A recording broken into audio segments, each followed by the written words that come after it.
Sorry.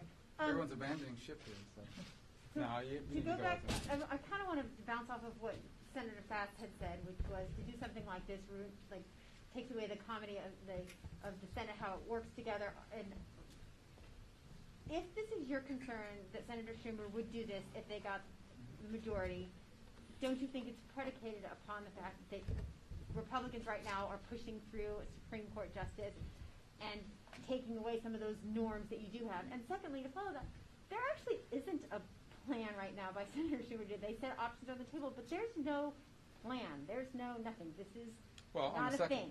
Sure. On the second point, if it's not a thing, they should say it. Just come out and say, no, we don't want to do it. Vice President Biden has said that there's a better thing than packing, which is legislating. He has, well, again, not just Vice President Biden, or former Vice President Biden, but multiple candidates refuse to take a position on this issue, including those running for state Senate, for Senate seats around the country. They just won't answer the question. And what a Vice President Biden has said is that he wants to wait and see how this nomination plays out before he lets voters know before Election Day. So ultimately, my whole point is, if you believe the court needs to be expanded, say it. I can tell you this. All the energy in the Democratic Party that comes from radical elements in that party right now, and all the money that you see being poured into it, and all the activism, all is demanding it.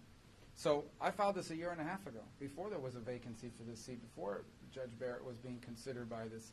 It's unrelated to that issue. It's broader to the point that we need institutional stability for our system of government to function. Meaning we have a determined number of House seats based on districts apportioned via the population of the states. We have 2 senators per state, and there needs to be some stability. It cannot be that we decide to change the number of people on the court every time the outcomes that you're getting from the court do not favor your particular policy preference, because that's not the purpose of the court. What's that? Neither side has ever done that. It hasn't been done. So why the concern now? Because they won't say they're not for it, and because there are plenty of activists in the Democratic Party, including prominent voices in the Democratic Party, that are asking for it and demanding it. Not now, 1.5 years ago. But activists have asked for it for years. The difference is that you now have candidates that either won't take a position on it or are avoiding it. If it's as clear-cut as you claim, why not just say it?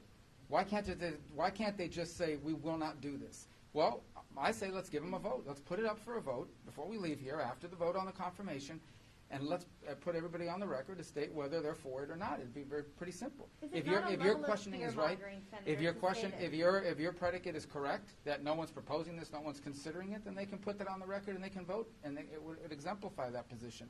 But here's the bottom line: is the fact of the matter is they won't say it. They will not commit not to doing it, and there's a reason for that. Did say it. He said there's legislating. He says that's the better option. He said he would tell, the last time I heard him speak about it, and that includes in a town hall very recently where he was pressed on it, he said that he wants to wait and see how this process right now plays out before he makes a pronouncement on it. That's what he said. And I watched the debate, the original debate, where he refused to take a position on it. He had a chance to do it then. But it's not just him. There's the activism in that party is demanding this. And there's no way that they're not going to be able to not speak to those voices and make those voices happy if they take the majority. But bottom line is, if they're not for it, that's great. They should be. Then why aren't they co-sponsoring my amendment? I don't think we have a single Democratic co-sponsor to my amendment. So we're opening the invitation now for any Democrat who thinks this is a bad idea. They should co-sponsor our amendment so we can all be on the same page. Just before we go to another topic, you should also keep in mind that I was one of 61 senators that signed a letter to say that I would never vote for the nuclear option on the legislative filibuster. Now there are people who signed that letter just a couple of years ago who have said publicly, now may be the time. So go back and read that letter, go to every member who signed it, ask them where they are today, and then you can determine whether or not they're still a threat. Other questions? Yes, sir. So Senator South talked about nuking the Senate. Democrats would nuke the Senate if they came into power. How do you make that argument, considering the past several years there's been a lot of precedent-breaking norms that have happened in the Senate, including the 51-seat threshold for a Supreme Court justice, and we can go back to Harry Reid, yes and yes. But why should things change now? And secondly, to Senator Tillis, is this your best argument now in your own re-election race, is to make sure that there is a Republican check on the presidency in the Senate? Well, if I could just answer the first question. On the first question, these are two separate issues here: the filibuster and the number of members of the Supreme Court. On the number of members of the Supreme Court, which is what my amendment is about, it's not about the filibuster, it's about that. That's about institutional stability.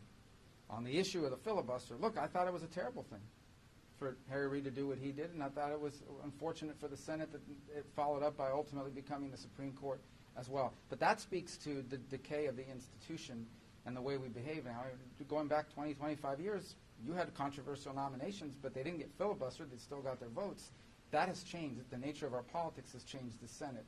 The reason why I'm against it from the legislative standpoint, changing it on the legislative standpoint, which is what I believe Senator Sass was speaking to, is because if all it takes is a simple majority in the House and Senate to pass legislation, it undermines the very purpose of a Senate in the first place. The reason why the founders created a Senate is to have a place that moved slower and more deliberate in their thinking.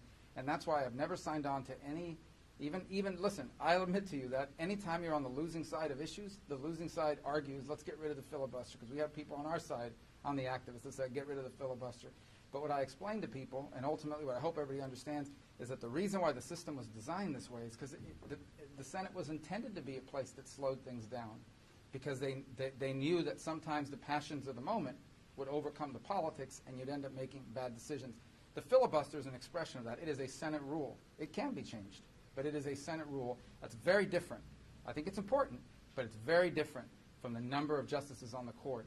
Because if we're going to get into a position where every time someone wins the majority and they don't like the direction of the court, they just add 2 more members to change the balance, we will wind up one day with 25, 30, 35 justices, the kinds of things you see in chaotic countries. And so it's a terrible idea, and that's what my constitutional amendment is about.